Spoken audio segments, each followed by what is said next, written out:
Hey everyone, Joe Taravella here, and today I want to talk about gimbal booms. I've been looking for something to use with my gimbal to give me more extension, to be able to get higher up for different kind of shots, whether it's like a Jewish horror dance or whether it's getting certain kind of creative angles. And so I was checking out these gimbal booms. Now I have two of them here, and I'm going to go over them with you. The first is the Manfrotto Fast Gimboom, and the second is an Amazon kind of no-name brand Shinewee gimbal boom. So I'm going to go over this one first because this is probably the more established and well-known brand here. And so as I mentioned, this is called the Manfrotto Fast Gimboom carbon fiber. It runs for $198. It supports 14.3 pounds. It weighs 1 pound and 7 ounces. At full extension, it extends to 3 feet and 8 inches.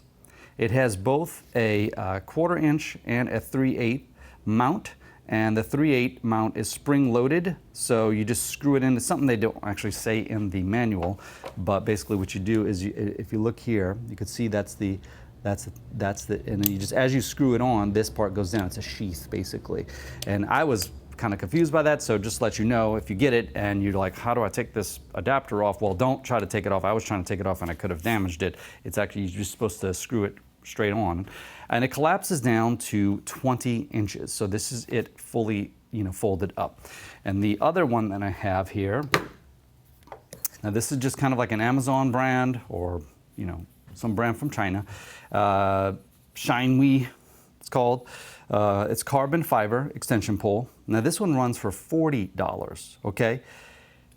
It says it supports 33 pounds. Obviously, I do not believe that, especially considering the other one says it supports half that at 14 pounds, and the other one seems a lot more robust, but I'll go over that. So I don't believe the 33-pound limit, especially because you only have the option of the 1/4 inch screw right there. Now you do have on the bottom, you also have it's a 3/8 hole, but you could put an adapter in there if you need it. It extends full extension to 3 feet 3 inches. So it's only 5 inches less than the Manfrotto. It weighs 6 ounces. It collapses down to 12 inches right here. So this is fully collapsed all the way down. And I'll put links to both of these, below. But just to show you a side-by-side with these, how big they are. So you can see there's a significant difference in size, right? There's a significant, I'm trying to see it so you can see it easy, but significant difference in how long they are, significant difference in diameter as well.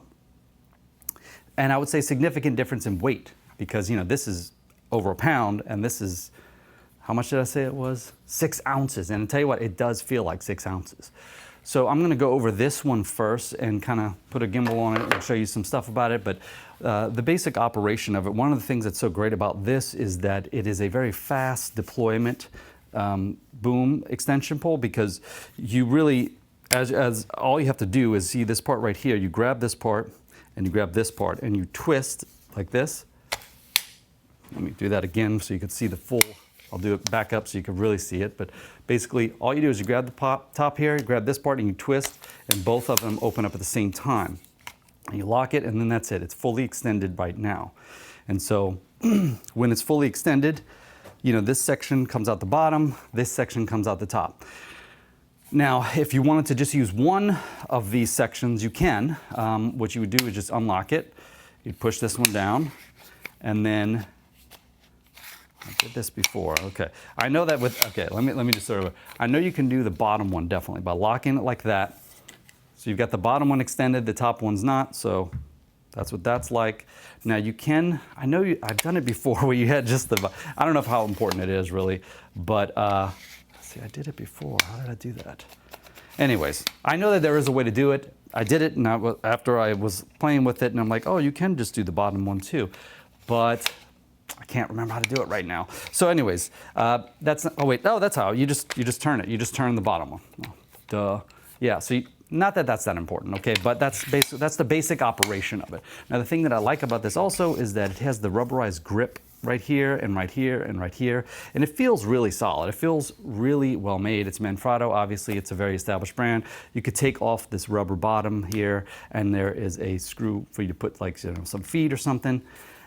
It feels really solid and really well made. So as I mentioned before, this 3/8 sheath right here, all you have to do, and I'll try to do it just so you could see on camera, but basically you're just gonna screw it straight on like so, and it just pushes down that 3/8 adapter or screw.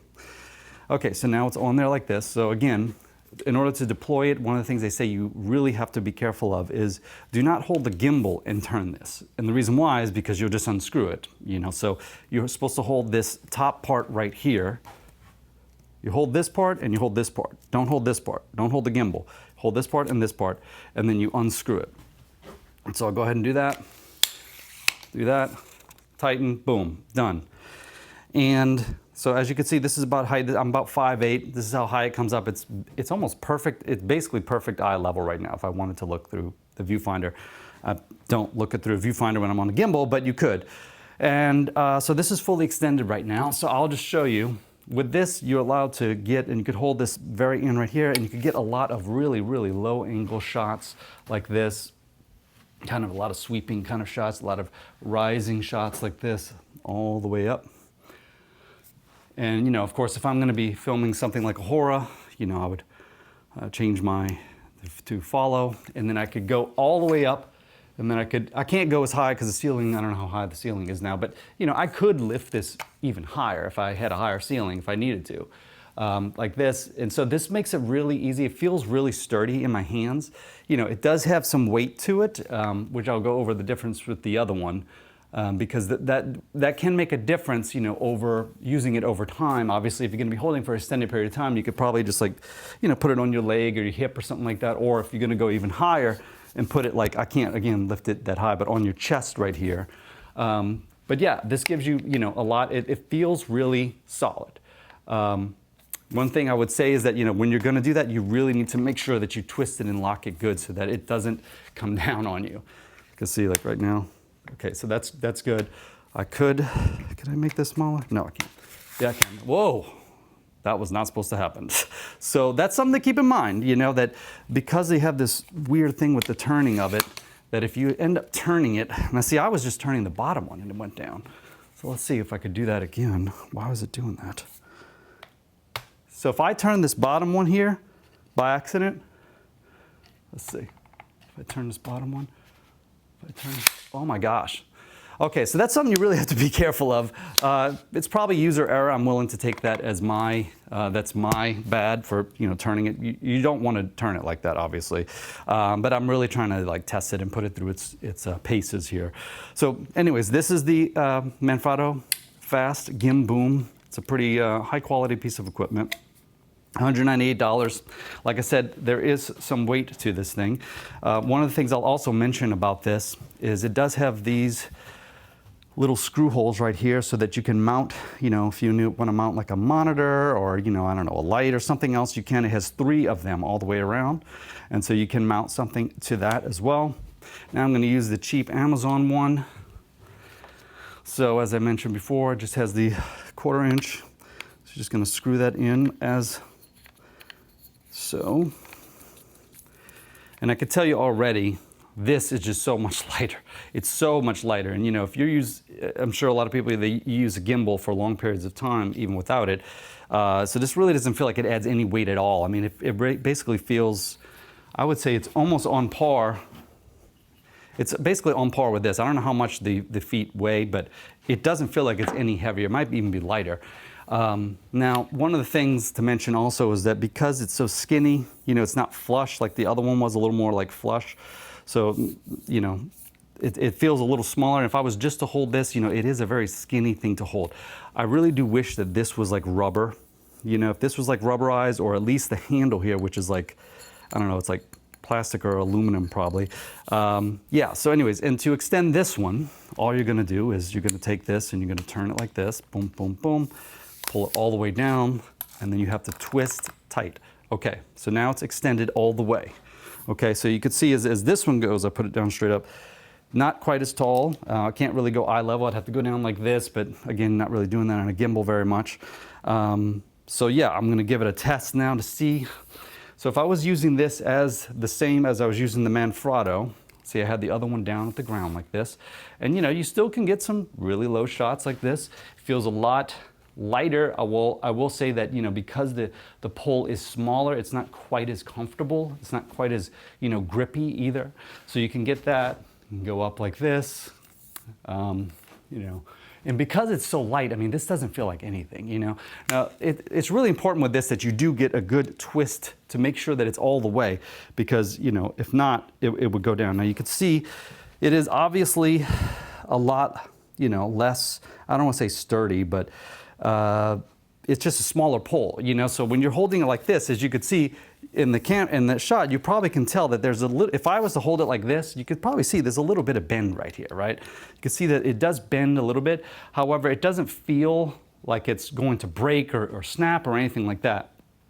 Because it has the thinner pole, it just doesn't feel quite as comfortable though. It feels like you could potentially get some like shaking, you know, because it's just not quite as solid of a piece, you know.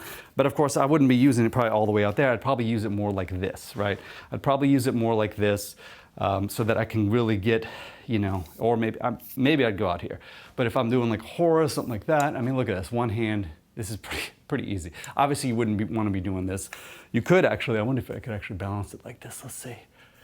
Look at that. You could balance it. You could be doing tricks at your wedding. How's that?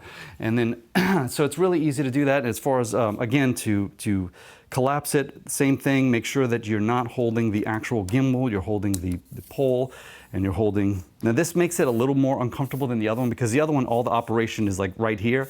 For this one, you have one hand here and one hand here. So you kind of do have to hold it like this.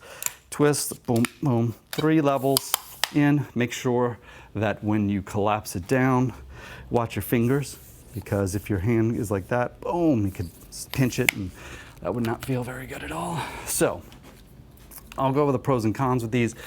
You know, for the type of work that I do, I film weddings, and a lot of times I'm filming weddings in, we have an area of the city called the French Quarter, which is not really accessible easily with vehicles. So there's a lot of the wedding day that I'm on foot.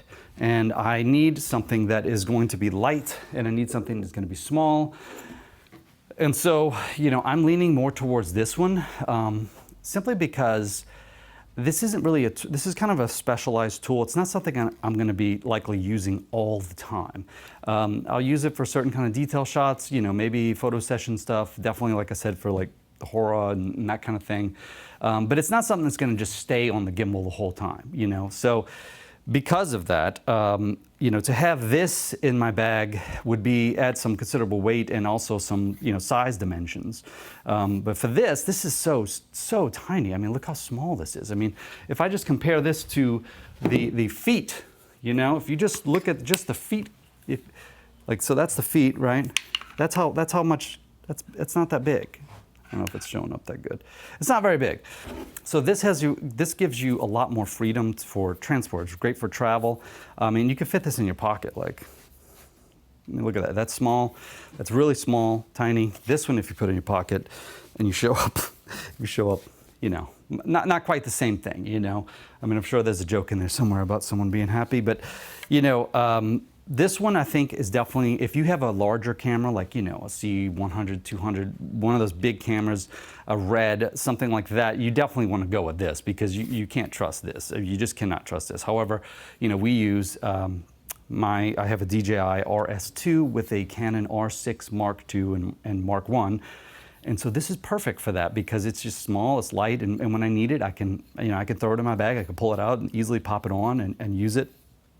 This is a little more of a commitment, although I will say, like, this is definitely a more professional feeling piece of gear than this. You know, this is probably going to last a lot longer. It feels more durable, more robust. The construction feels more robust.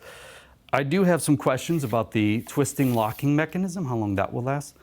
But other than that, I don't think that it would be something that is going to fail. Now, this, on the other hand, because of the way it is with the twisting and turning thing, it's typically, you don't want to have, like, this is not the greatest way to design something, you know, because the twisting and turning, you could over tighten it, you could not tighten it enough.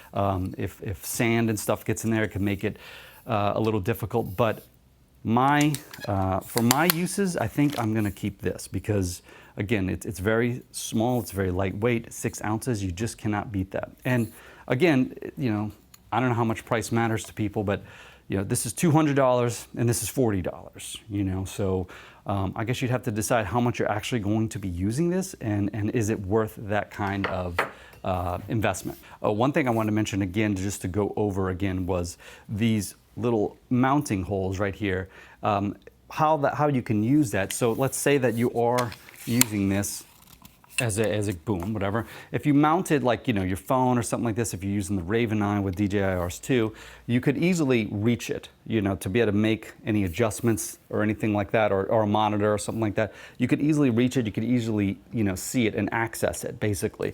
And so that was really smart that they did that they put that right there for you to be able to access it. So in conclusion, you've got the Manfrotto Fast Gimboom, and you've got an off-brand Shinewee Amazon, you know, boom. Both of them, I think there's uses for them. This one feels like a real professional, you know, piece of gear that'll probably last you a long time, that can support more weight and can probably put up with more abuse. This one, I feel, you know, it probably cannot put up with as much abuse, and you have to be a little more careful. You cannot support as much weight, despite with the 33-pound, you know, weight limit that they say that they can that it can carry. I would not trust that at all, especially because, again, you're dealing with what kind of mounts you've got on there. I don't know if that's going to focus. You've got the 3/8 and 1/4 on this one with the sheath, and then you've got just the 1/4 here, and on the bottom, you know, you've got they both have a 3/8 hole. Anyways, so I hope you found this informative. I'm going to be uploading some more videos all about gear and anything to do with filming weddings, specifically with videoing weddings, and so I'll see you next time.